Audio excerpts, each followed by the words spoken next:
समझ में नहीं आया तो भैया मैं तो यही कहूंगा कि वीडियो को शेयर करो, वीडियो को शेयर जो उन लोगों के पास जिसको समझ में नहीं आता है। अगर आप नहीं बोल सकते हैं, कोई बोल रहा है ना, उनकी बात पहुंचाओ, वो जिम्मेदारी आपकी है कि पहुंचाओ लोगों तक, है कि नहीं।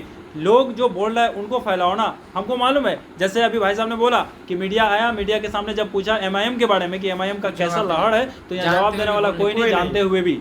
तो इसका मतलब समझ रहे हैं कि आप अपने अंदर में रख रहे हैं, तो उस चीज को मत रखिए, अब मुंह खोलिए। अब वो दिन आ गया, आपके सामने होने वाला आ गया है। मतलब छोटा सा एग्जांपल है, प्लेट में खाना लेके खाते हैं, जब तक मुंह खोलते नहीं है, जब तक खाना मुंह के अंदर आएगा नहीं, जब तक आप बोलेंगे नहीं, जब तक कुछ मिलेगा नहीं। बस भाई बोलिए। जो सभा पटना में लगा था अभी चंद दिन पहले, याद होगा सर आप लोगों को? जी वक्त बिल के लगा था, तो वहाँ पे पप्पू यादव बेचारे मुंह तोड़ जवाब दिया था तमाम लोगों को जी। अपने हिंदू भाइयों को भी कहा था, जितने यादव लोग हैं जी, और दिगर लोगों को भी कहा था कि अगर हम लोग आज अगर एक जगह नहीं होंगे जी, अगर एक जगह अगर हक और हुकूक की बात नहीं करेंगे, तो आने वाला वक्त में हमारे मंदिर में भी ताला लग सकता है। बिल्कुल सही बात है, ये लगेगा कि मंदिर का जो जमीन है वो भी वक्फ की जमीन में है, मस्जिद का जो जमीन है वो भी वक्फ की जमीन में है। और आज से मेरे बाप दादा परदादा लक्कर दादा जितना लोग चला गया दुनिया से, उन सारे लोगों ने मंदिर और मस्जिद के लिए वक्फ कर दिया था। एक चीज मैं समझाने की कोशिश कर रहा हूँ। देखिए क्या होता है, अभी लग रहा है ना कि टारगेट मुसलमान है सिर्फ, तो सिर्फ मुसलमान ही टारगेट नहीं है, मुसलमान के बाद आगे सब कोई टारगेट है। रीजन बता रहे हैं, इसका रीजन बता रहे हैं। पिछला कल अगर देखें हम लोग, ठीक, कुछ साल पहले अगर जाएं तो यहाँ पे क्या प्रथा था, जातिवाद का प्रथा था कि नहीं था? बिल्कुल था। ठीक, जातिवाद में क्या करता था, ब्राह्मण लोग जो थे या फिर बड़े बड़े जो कास्ट के आते थे, वो लोअर कास्ट को क्या करते थे, जिस तरह का मन उस तरह का नचाते थे। कहीं नंगा रखते थे, भाई तुम कपड़ा नहीं बन सकते, कहीं तुम अस्तर नहीं ढकते थे। इस तरह से मतलब वो लोग करके मतलब निचले लोगों को ये करके दबा करके रखता था।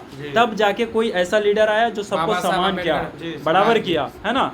बराबर करने के बाद भी देखिए आज के डेट में फिर वही चीज क्या कर रहा है कि वही वाला कल आए, तो इसके लिए सबसे पहले टारगेट किसको करें, मुसलमानों को करें, उसको कमजोर करेंगे। सारे हिंदू मिलकर के सपोर्ट करेगा, ठीक है, या फिर सिख ईसाई जैन ब्रदर जितने भी हैं सबको मिलकर सपोर्ट करेगा कि मुसलमान को कमजोर करे। दूसरी बात, जैसे ही ये कमजोर हो जाएंगे कि अभी यहाँ से तो साफ जाहिर होता है ना वक्फ बिल को लेकर के कि वक्फ बिल सिर्फ मुसलमानों के लिए नहीं है।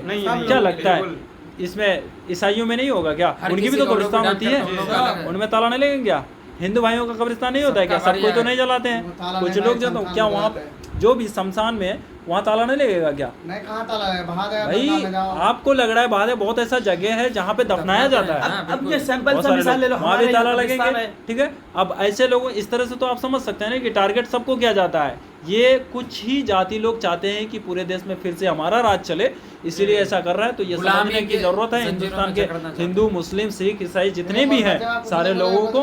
हर हाल में बस यही कहूंगा कि भैया अगर नई जगह हो तो जग जाओ, अब बारी है आपको जगने की, और आपके साथ जो आपके हक की बात कर रहा है उसका साथ दें। बिल्कुल सही बात है। ये जो पटना में जो बात हुआ था गांधी मैदान में, नहीं तो जो वहाँ बात जो हुआ था, तो पप्पू यादव ने क्या कहा था कि गुजरात का पीएम गुजरात का ही है और गृह मंत्री भी गुजरात का ही है, और उसके नीचे में जितने लोग हैं सब गुजरात का ही है, लेकिन और हिंदू भाई को फिर और जगह से कहाँ कुछ दे रहा है जी। पप्पू यादव खुल करके कहा था कि अभी भी हिंदू भाई आप जाग जाओ, जागने का वक्त आ चुका है। अब बताइए कि सारे लोग उन्हीं का है, पूरे गुजरात का ही है, तो और जगह बिहार का आदमी कहाँ गया हिंदू आपका? बीजेपी आप जब इतना हिंदू संगठन कर रहे हैं और आप अपने आप को बोल रहे हैं कि हम हिंदू संगठन कर रहे हैं, तमाम को एक प्लेटफॉर्म पर लेके आ रहे हैं, तो उसके बावजूद भी आपके हिंदू कहाँ साथ हैं? तो फ्रेंड्स सब कुछ समझ गए, देख लिए, पिछला भी वीडियो देख रहे हैं आप लोग, है ना। तो मैं यही कहूँगा कि वीडियो आप लोग तो मुँह खोलेंगे नहीं, मुझे पता है, क्योंकि मैंने खुद यहाँ पे सुना जो भाई साहब बता रहे थे अभी कि मीडिया के सामने मेरे एरिया में अगर ऐसा होता तो जाहिर सी बात है आपके एरिया में वो भी होंगे ऐसा, है ना।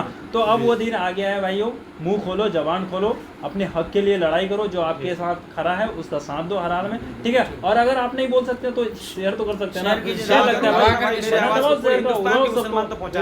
है हर एक आदमी के तक पहुँच जाना चाहिए ये वीडियो, ताकि उनकी आँख खुल जाए, उनकी नज़र खुल जाए कौन मेरा हक और हुकूक की बात करता है, ठीक है। तो आज के लिए ये